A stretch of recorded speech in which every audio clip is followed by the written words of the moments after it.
think the one consistent thread throughout both my career and my life and the business has been this attachment to that farm. This is Alchemy Social, and I'm Sue Jean. In this episode, I sit down with David Barber, the first person I ever interviewed for Alchemy Social. I had never recorded a video podcast before, and he still said yes, so I am very grateful. David also happens to be the co-owner of Blue Hill, the preeminent farm-to-table restaurant and working farm that have transformed how we eat. Together with his brother Dan, the renowned chef, they've used the family farm to reimagine what it means to grow and prepare food sustainably, even inventing entirely new species of vegetables that are both more flavorful and nutritious. These sustainable farming practices are on full display at the gorgeous Blue Hill restaurant an hour outside New York City. A meal there lasts at least 4 hours and is never the same on any given day. Beyond the restaurant, David invests in innovative food tech through his fund Almanac, and his newest venture, Rhizome, is developing better food ingredients, like tastier eggs. Their chickens are fed with food waste rather than conventional grain. David has also brought to life a new form of immersive experience at Blue Hill. There's real possibility to change how people experience art forms, where they get more out of it while they're doing it. I hope you enjoy this conversation, and let's stay connected, so subscribe for updates.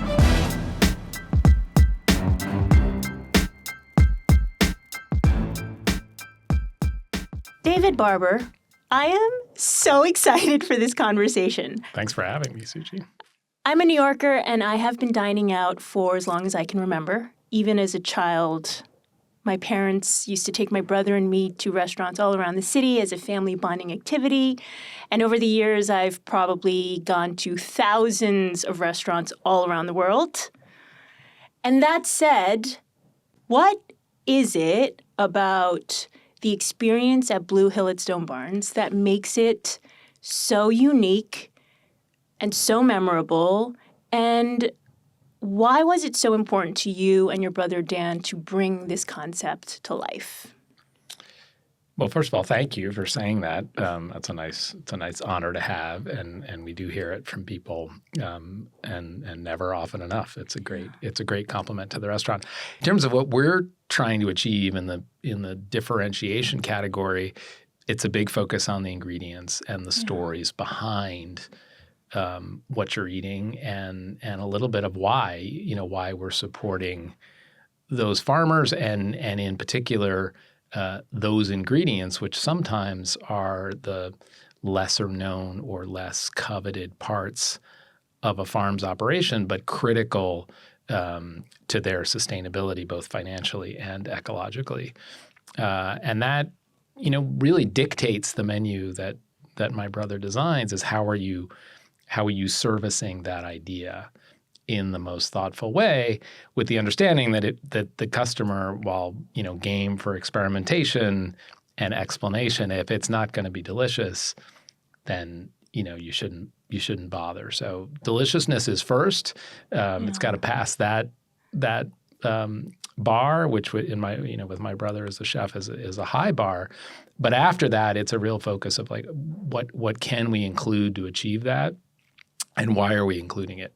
And that tends to lead to a whole bunch of things that aren't necessarily part of other restaurants' thinking. So the descriptions that staff give, the stories they tell, the knowledge they need to have to describe dishes and ingredients and stories that are uncommon to diners creates an overall experience that we hope is pretty unique.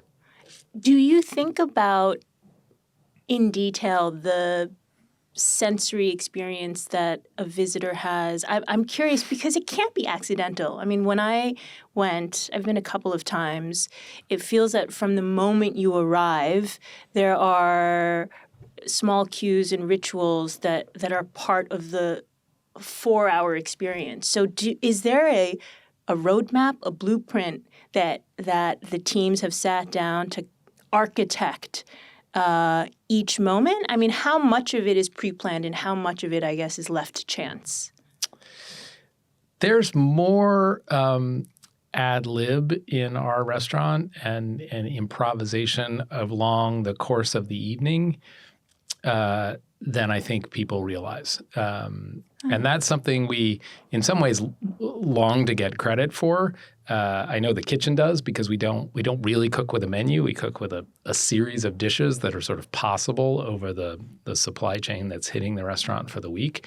But what you're eating on any given night and at any given table is very dependent on who you are and the feedback you're giving to your captain. And that is unusual. Most restaurants, particularly ones trying to do, high level of dining experience and service in a fine dining environment, are mostly working off either their select menu items that people are ordering or some format of tasting menu, which is pretty standard, pretty set for the night, the week, or the month, or even the season. Yeah. And mostly everybody eats the same thing.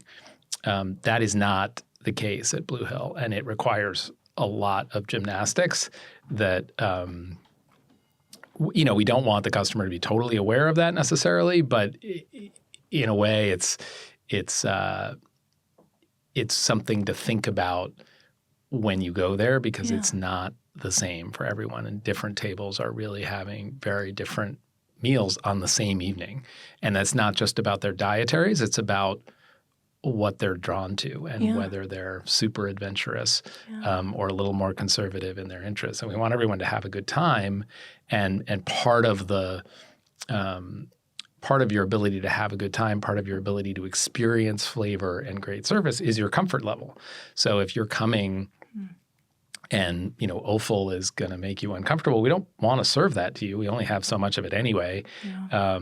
And if you're not communicating that you're adventurous in that nature, you're not going to get it, or you shouldn't get it. On the other hand, if you think that eating the whole animal is what the whole game is about, and that's why you came to Blue Hill, it would be crazy for you to come there and not have that experience, given the fact that people don't come frequently, typically, to Stone Barns, both because of the effort to travel there and the trouble getting reservations and all the rest. Yeah. So we want people to have a unique, almost bucket list experience, and that's what it's designed for. The rest of it, in terms of the steps you alluded to, I think it's just about caring. Everything matters, and it's not always in the restaurant business about sexy, wine tastings and figuring out what the most delicious product or delicious glass or cocktail is going to be. It's very much the little things. So what's and we care. Yeah. What would be an example of a detail that there are probably thousands of details that the teams there are obsessing over that guests may not necessarily be able to call out, but if you took them away, they'd notice? Is it things? I'm wondering, is it the lighting kind of like lumens that you're selecting for, or like the colors of the linens and the timing? Is there an area where you feel like this is what? Actually, I think our lighting could use some work, to be honest. It's hard. We've tried to get all these LEDs, and they're just not as flattering as the old halogen and warm lighting. But no, it's a constant process. I mean, the other day I got sort of randomly dragged into what was essentially a toilet paper tasting or toilet paper experimentation to decide. Yes, it's an important little detail, but the effort.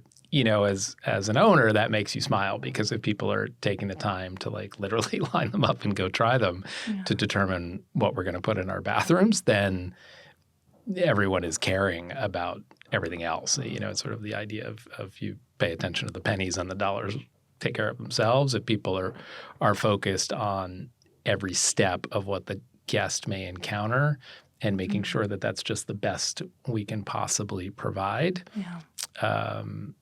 the big things kind of take care of themselves.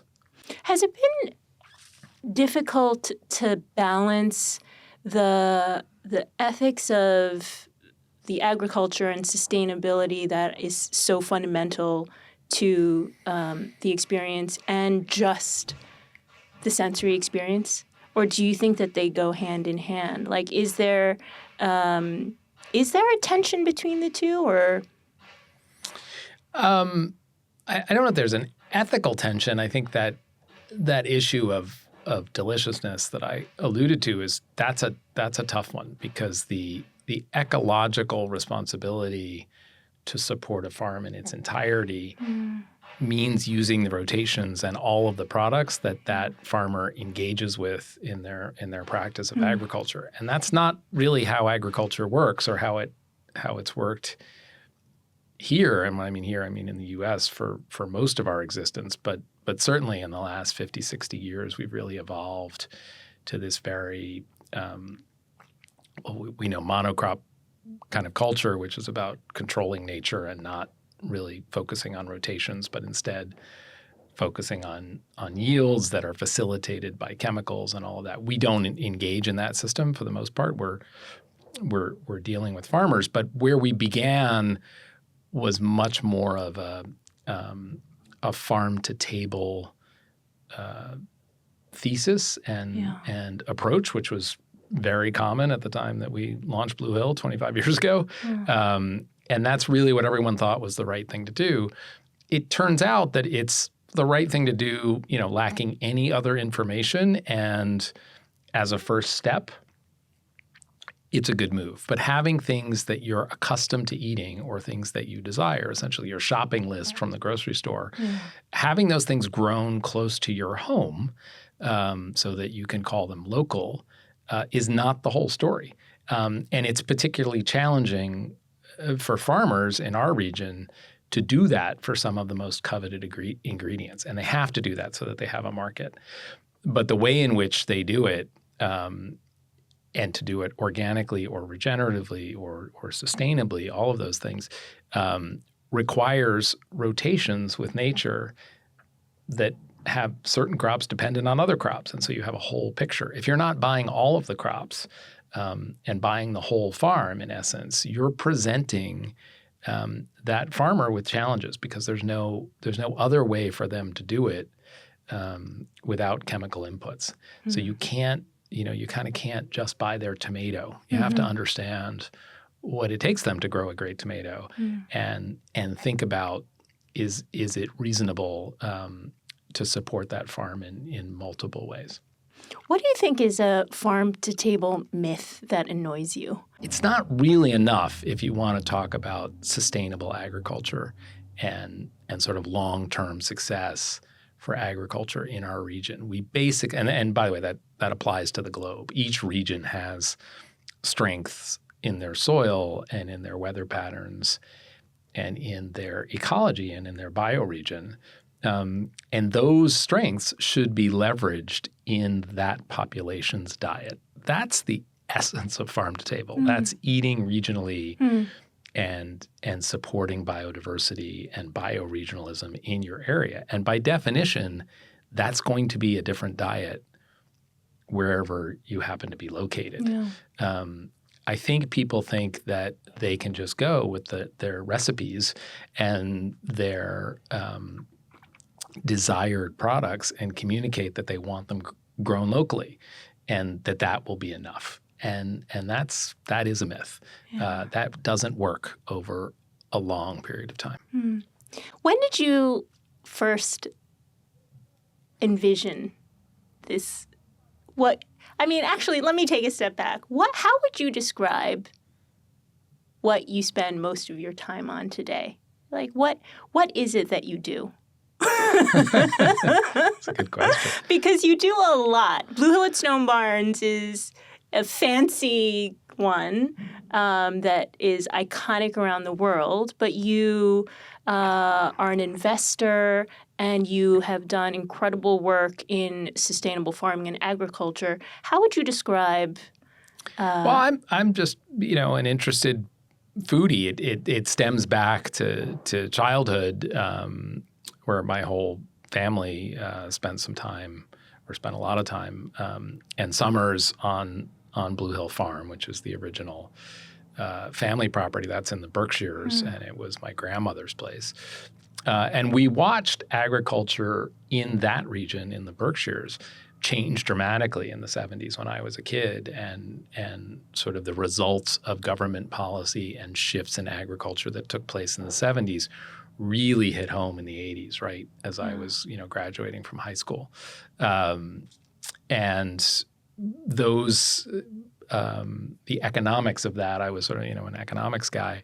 The economics of what was happening was fascinating to me because it was a real breakdown of a region that was vibrant in its supply of food and in its use of agriculture to support a part of the country. And I had enjoyed it as a kid. My Blue Hill farm, we were not farmers. My grandmother wasn't a farmer, but she rented the farm or the land on the farm to farmers in the Berkshires. And that system where a farm family would own their own farm and then lease multiple other farms as a way to round out their operations was very typical of the 50s, 60s, and 70s up there. And it was systematically dismantled by government policy and just an inability to make a living during the mid-70s and 80s.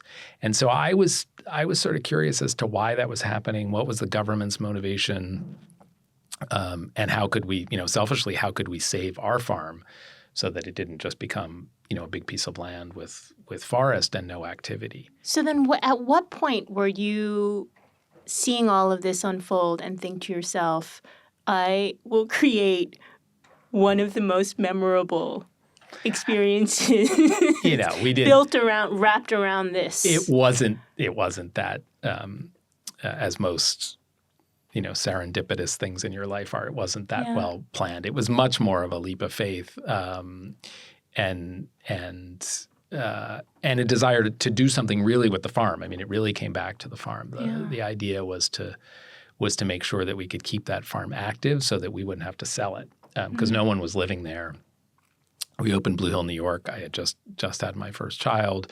Dan was a young and rising cook. And the idea that we went to my father with was that we could support a good neighborhood bistro in the NYU section of town and use it as sort of a storefront for a catering business and at the same time save the family farm. That was the plan. And to a large extent, it's been successful. It grew in other ways because of my brother's talent for, sort of first and foremost. But we also had some great luck. David Rockefeller was a fan of the restaurant in New York City. And when the Stone Barns project sort of took hold as an idea in his head for something to do with this property, he wanted to do something in memory of his wife, who was active in agriculture. He called on us to consider doing it, and I never thought that we would actually do that project, but here we are. Yeah, I ask because I think that for me, I've had like 9 different lives and 6 different careers, and I'm still trying to figure it out, I think, and so I am really have a lot of awe and admiration for people who seem to have figured out at least one path that they seem to really love at an early age. And is it the type of path that you think you just, like, there was something in your gut at a young age that you knew you wanted to commit a lot of your life's effort to, or is it just like a series of moments of just like, I don't know what to do? Yeah, I think it's more the latter. I mean, it'd be lovely to say it was the former, but no. I mean, I think the one consistent thread throughout both my career and my life and the business has been this attachment to that farm. I mean, there were just memories there with my sister, with my brother, with the rest of our family and now expanded families and their kids, that it was always seemed like, the family's soul. And so engaging in, we named the thing Blue Hill for a reason, and the farm is just on Blue Hill Road. That's how it got named. It's at the top of Blue Hill Road, and that was the sort of returning motivation that all of us could kind of constantly agree to. And as you know, when you're doing business with family, it's not always easy to agree, but that one was easy. So it was a nice place to launch from. Yeah. And I think having a business in food and agriculture that is connected to a place that gives you a reference point that's real, where there's actual dirt and actual activity, has been very helpful, and it's addictive. And so, yes, I've also had my 9 lives, so to speak, but I'm never going to let that go. Yeah. And there's no reason I should. I mean, I think stewarding that for the next generation. And I mean that both in terms of our family and next generation of eaters and people who care about what the future of food is a good thing to devote at least a part of your life to. It doesn't have to be exclusively 100%. Yeah. Everybody can have their 9 careers, especially in today's world. Yeah. But keeping some touchstones that you can afford to spend time on is both a privilege, but also I think a path to some kind of stability and fulfillment. Where do you think your spirit of hospitality comes from? Because that also is something that I appreciate in others. I mean, I am often a guest of people who have just like a knack for convening, for gathering, for creating spaces that allow other people to mingle and enjoy. Is that something that you just grew up with in your family? Yes, I think yes and no. My mom died when I was young, and my brother was 3 years younger than me. Mm-hmm. So we both, grew up in sort of single parent household. Mm-hmm. My dad entertained, saw him at the house. We went to restaurants a lot. But I think the idea of being around other people was always comforting. Just so it wasn't the Three Musketeers. So being with people is helpful. Mm-hmm. I think there's all kinds of psychoanalysis that I've gone through, or you can take me through to lead to where the idea of people pleasing and seeing people happy and seeing people satisfied came from our childhood in New York. But I think I've always been drawn to a certain degree of personal happiness in seeing other people's happiness, and restaurants are great outlets for that. If you can convene people and really see them leave having sort of turned their day around or turned their week around or given them a life memory, it's very gratifying. And just to be a part of that, it's not like I'm certainly today I'm not the one who's doing that. It's an incredibly talented group of people at Blue Hill that are leading that day to day, but all of us are a part of it, and I think all of us share the dividends of making people feel good. Yeah. So there's an immersive experience just in going out to eat in a restaurant. I think that I've heard you say that sometimes you wish that there were more opportunities for taking the immersive to the next level. So, for example, as opposed to sometimes like just going to see a play or going to be a passive kind of consumer of an experience, is there a way to make it even more immersive? I'm curious, what to you makes for an immersive experience? And why isn't it enough to be sitting and having a multi-sensory kind of consumption of a musical? Well, I don't want to say it isn't enough. I think that some of the art forms that I've appreciated, whether it's I think obviously food, but film, love movies and love the art of making film and the video medium as a way of communication to other people. And music, I see a lot of live music, and I just have realized as I've gotten older that the experience, the amount of hours that I've spent forget about food for a second, just on movies and live music, has been very one-dimensional in terms of it's this finished product that the artists have worked very hard to present in a certain way. It takes a chunk of time. Rarely in film is there any improvisation. It's an edited piece that is completed and presented to you. In music, there can be, some artists sort of go all over the place while they're on stage. Other times they've rehearsed every note and every detail and every line they recite, and it's the same repeated show. And so understanding the stories behind those things, the techniques that are used to create that finished product, as I've learned more about food and my own restaurant and the techniques and the stories that we tell and the things that we do, I become more curious. And I found that sort of reading up or going to see the documentary or researching on the web is one way to learn more and then appreciate the experience, but it's not directly connected to when you're sitting there. And so I think, as we evolve, there's real possibility to change how people experience art forms, where they get more out of it while they're doing it. In Blue Hill's case, we have done that at Stone Barns. That's one of the reasons the meal takes 4 hours is because you're getting this immersive experience and these stories that do interrupt conversation and it's interactive. Interrupt the sort of flow of a normal dinner. As long as you feel like it's been worth it at the end of your experience, then we're doing it correctly. And I don't, I enjoy restaurants where I'm just sort of getting food. I'm not getting a ton of story. It's delicious. And the opportunity is there for discourse and conversation with friends. That's what a meal can be about. I don't think it's necessary to do what we're doing. In fact, I think if too many people were doing it, it wouldn't be fun. And people wouldn't sort of sign up for that. It's too much time.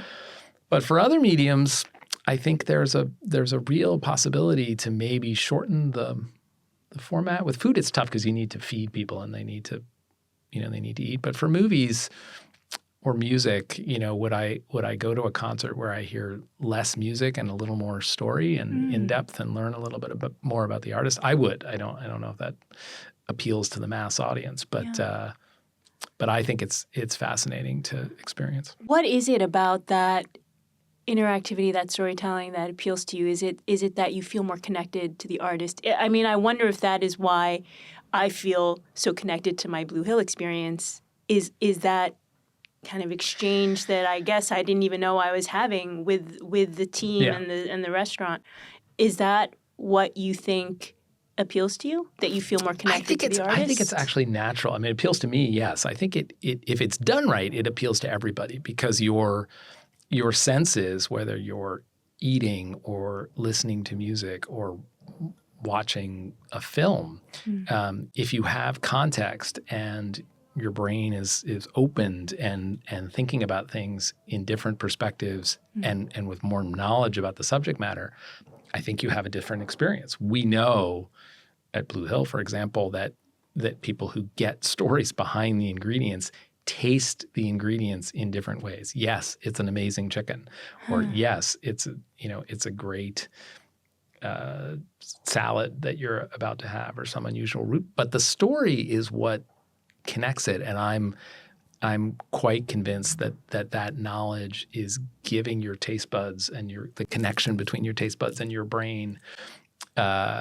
information that it wouldn't otherwise have without the context, and so you actually taste differently.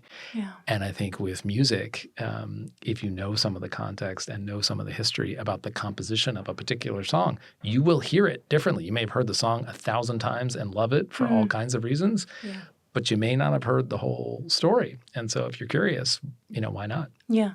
On an aside, it's been interesting because as I've been working on this podcast and thinking about how best to launch it, it has crossed my mind of engaging more with people even before I launch it, probably through social media, as a means of legitimately gathering feedback. But I think it's just a play off of what you're saying too, just being able to engage with the people, with the listeners, to be able to have them have some input in this thing that's living and that would unfold.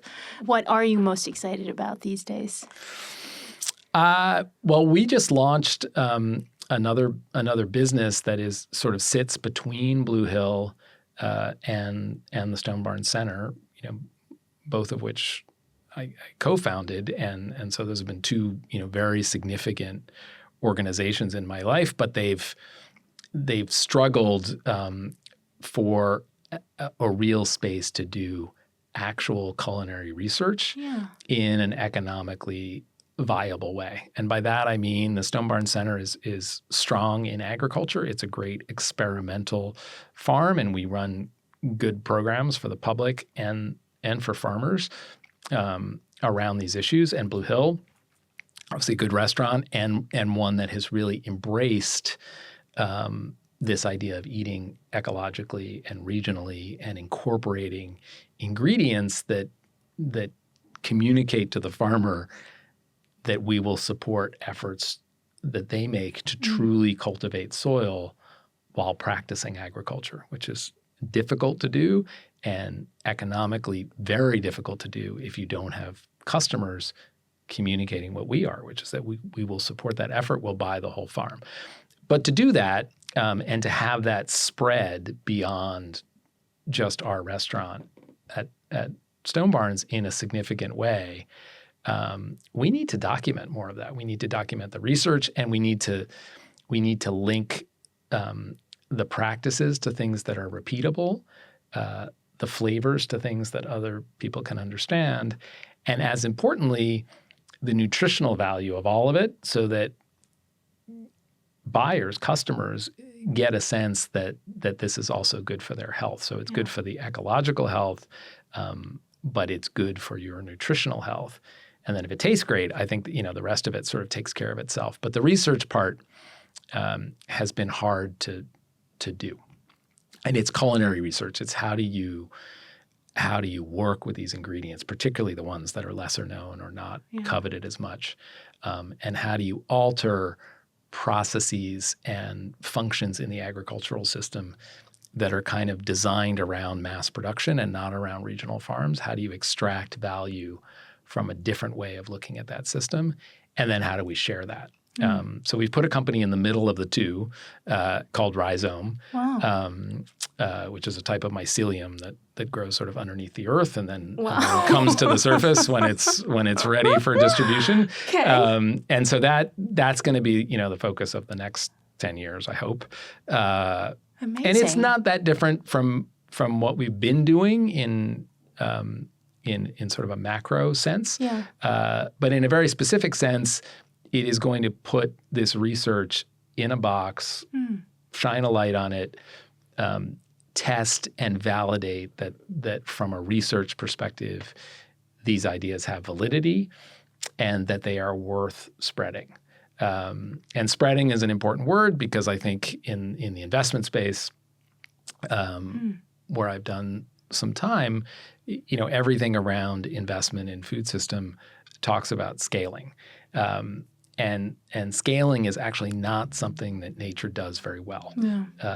Nature tends to replicate what it does well and adjust what it does well to a different region. So it optimizes for where it is, and then it sort of magically transfers that information to another region and adapts on its own to what's right for that place. And that's how it scales. It spreads and does so in sort of little pods, and those ecosystems, those bioregions can be vastly different or just a little bit different, but the differences are super important. And so we really want to do the same. The idea is to focus on the Hudson Valley, where we are and where we source from, create a bit of a playbook for that region, and then spread those ideas. We're not trying to dictate how this stuff might work in other parts of the country, forget about other parts of the world, because we don't know. And we're still learning about the soil that is close to us. Is it an incubator or an actual research center? Well, I mean, we're not building a big building to house all this. It's still within Stone Barn Center in Blue Hill. It's just a company. It's a benefit corp, so it is not designed to make money first. Yeah. You could look at it as a research institute to start, Right. but it is a business, and so if that research leads to IP or licensing opportunities or products of its own, we have a vehicle that can do that, which is not a fine dining restaurant, and it's not a non-for-profit, education center the way Stone Barns is. So it's exactly what was sort of missing, I think, over these last 20 years, and it's a natural progression in the same way that what we started with as Farm to Table has now moved towards a much broader ecological view of what should we be growing and eating to be good eaters in the Hudson Valley, which is very different from saying what can we grow in the Hudson Valley, because that's what we like to eat. I mean, it's a very different mindset. So we're going to lead, I think, with some interesting ideas that'll take people a while to get accustomed to, but we're not asking for favors in the sense that whatever we put forward from this work still has to meet that bar of we think it's delicious. And if you agree, then when you try it and you agree, then I think people adopt deliciousness quite easily. Yeah. Switching gears a little bit, you recently hosted at Blue Hill a sold-out event all about Miles Davis. How did that come to be? And is events a growing part of just projects moving forward, do you think? In the Rhizome sense, I think we'd like to do events focused on these specific areas of research, whether it's grain production in the Hudson Valley, or some of the other farmers that are growing rotation crops that are less coveted. We have a really interesting project around dairy cows for dairy farmers in the Hudson. All of those things, could be conferences and events that celebrate these ideas and bring experts in those regions together. But the music thing and other events like it are a little bit of an extension of this idea of embracing the whole farm, which is sort of our mantra. And so this idea of embracing the whole artist, if you look at the farmer or the chef as artists in their own right, which I think they are, the same is true for these other musicians, painters, filmmakers, all of those folks that we revere as artists for a specific craft had a ton of influence and other components that made up their total artistry. Yeah. And those things are not often experienced any other way than reading about it or maybe a documentary on that artist. So the Miles Davis event came about a little bit like everything else, a little bit of an accident. We did an event on Beethoven that was sponsored by a friend of the restaurant who was a Beethoven fanatic and wanted to do a dinner, which we called Beethoven's Table, and it was around Beethoven's love of wine and the fact that he had composed many of his most famous pieces of music, including the Fifth Symphony, on vineyards in Austria. And he was a bit of a wino, and he had many friends. He was very much a wino, actually. And he had many friends who were winemakers, close friends that were winemakers of the time. And while those families aren't in the wine business anymore, the region still produces wine, and the grapes that Beethoven enjoyed are still grown and made into delicious wine. So we orchestrated this dinner around some of those varietals, and then had an expert tell the stories of certain pieces of music where there's documentation to verify that they were written on vineyards and what Beethoven was likely doing and drinking at the time that he wrote the Fifth Symphony. And then we had a small orchestra that played little pieces of music. And so it was very interesting because you hear a little bit of Beethoven's Fifth. I've heard it, like most people, multiple times in my life. So it was nice to hear a little bit of music, but it wasn't a concert. It wasn't like you were sitting there to hear the entire symphony. You were hearing parts of the symphony that connected to a story you just heard about what Beethoven was doing when he wrote those notes of music. Yeah. And I, for one, and I think many of the other people in the audience heard it differently, which was a light bulb. It's like, okay, you could do small form music events like this, have in-depth stories with food, particularly where the music relates to food, and have people experience music and hear things differently in the same way that they taste things differently in the dining room. And so Miles was an outcome from that dinner. There was a fan who attended the Beethoven dinner that thought Miles would be a great subject matter. His estate and family could not have embraced the idea more. They were so supportive in giving information. And Miles was a cook, as it turns out. So there was a lot of depth and story around his love of cooking, and its influence on his music is unequivocal. So we listened to some pieces of Kind of Blue because it was the 65th anniversary of that album. And Jeremy Pelt, who's one of the most amazing hornsmen alive today, led a sextet playing vignettes from Miles' album. And we got a lecture from Ashley Kahn, who's written multiple books. He's a Grammy Award winner for his books on Miles and Coltrane. And he told these stories. And same effect, audience was hearing Kind of Blue, which they've heard multiple times. Jeremy is incredible, but they were also hearing the music following the story, and you could see people's enjoyment and understanding of what Miles was thinking maybe when he wrote it on their faces. It was really great to watch and experience. The event sold out like immediately, right? Yeah, I mean, it's not, it's not a big venue, and I think anything unusual that we do like that, people know we're going to put a good foot forward. So I think we'll try and do these. We're not going to, do them that often, but certainly once a year or twice a year. Yeah. I think it would be fun. There's so many artists that have, every artist eats, and so many of them have interesting relationships with food in the way Miles did, and so we'd like to tell some of those stories. Okay, I have a few rapid fire questions. Yeah, go for it. You don't have to just say a word. A few sentences is okay too. Okay. What is, in your opinion, the most underrated ingredient?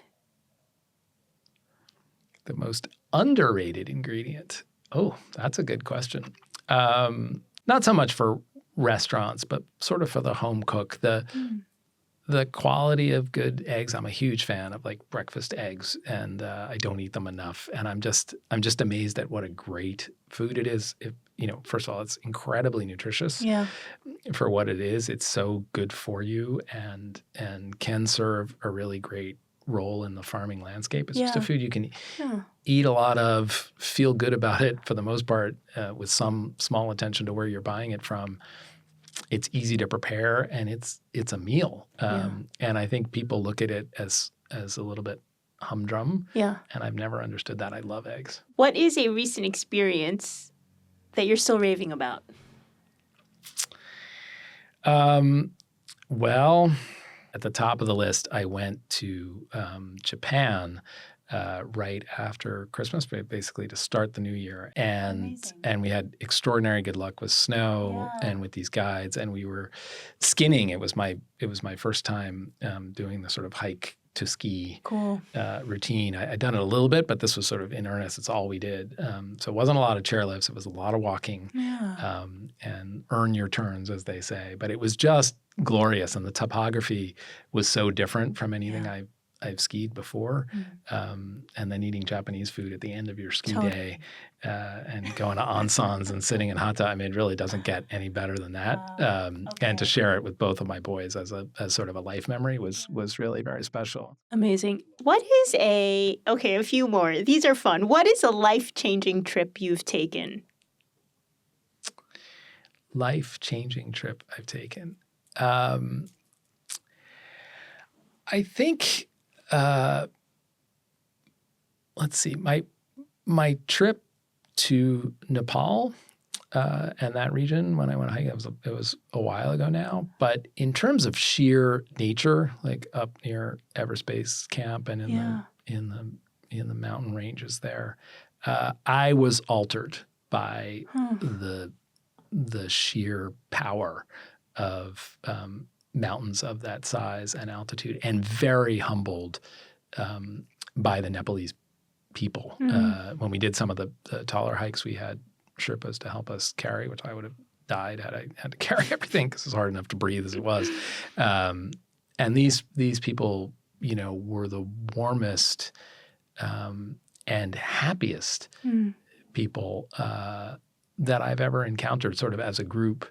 And I was particularly struck by how little they actually had in terms of personal possessions and luxury moments in their life. They lived very, very humble and simple existences that were really focused on family and basic well-being. And I wouldn't trade my life necessarily to go live like that, but I've always thought back on it as like, what is it that these people are doing right? That those smiles were so deep and genuine, and they're satisfied. And even I would remark when we were hiking and you're at altitude, you have trouble sleeping typically. And these guys don't because they're acclimated. But it was more than that. Like they just, I was looking at such envy at the way they slept. It was like they just slept so peacefully. Like when you see a 6-year-old, that's just collapsed from exhaustion and they're just, it's like watching an angel sleep. But these were full-fledged adults and I was surrounded by them Did you for take 2 that weeks. trip just as a vacation, or was it like in response to something?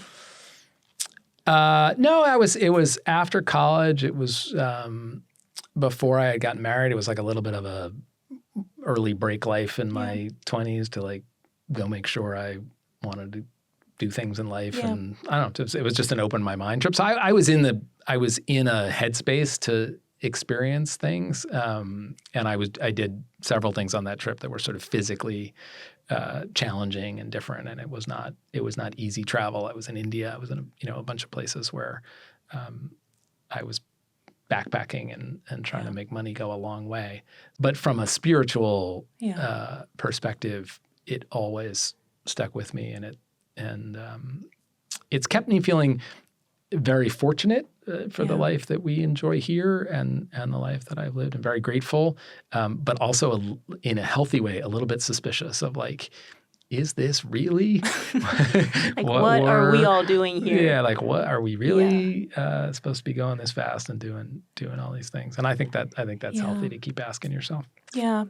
I think that there are a few trips that I have had that have changed my life. I feel like they like up-level me.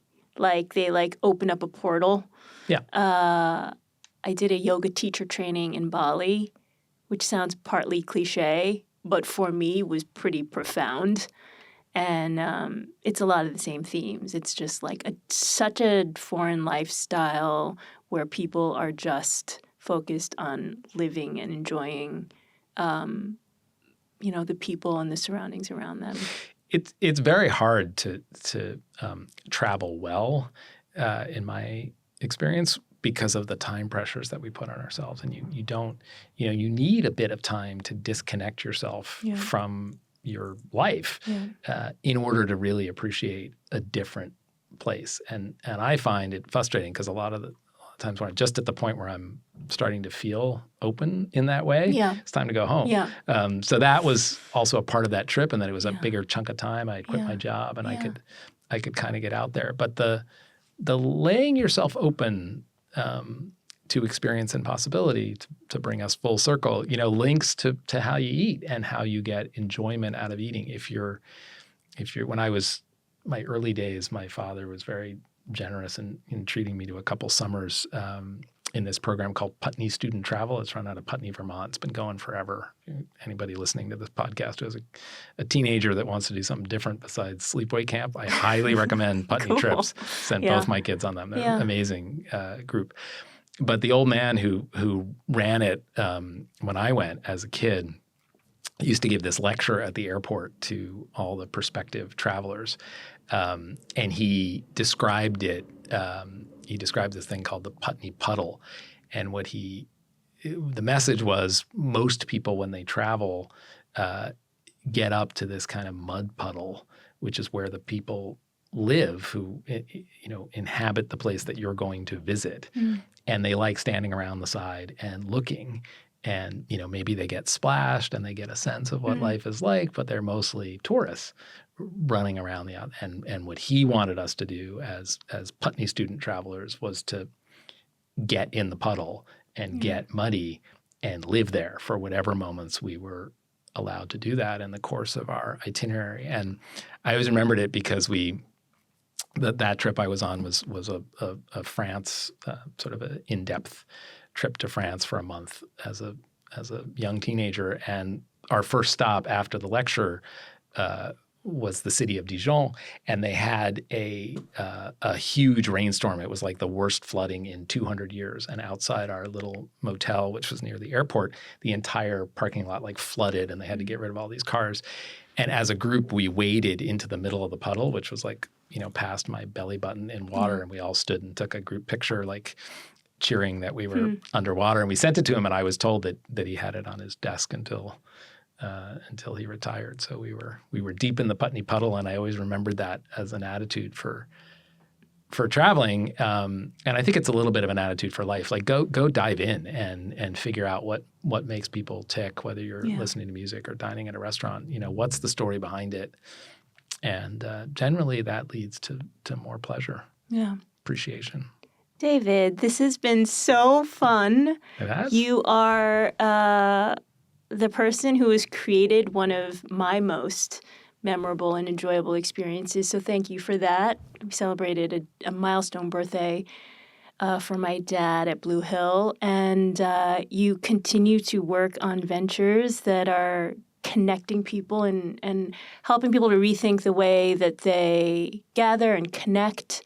Not just through, culinary experiences that you've put together, but also just reframing how we interact with the planet and how we think about the way that we eat. So congratulations to your new venture. Can't believe you're continuing to do more things. And thank you so much for being a guest today. Thanks, Eugene, so much. I hope you enjoy this conversation, and let's stay connected, so subscribe for updates.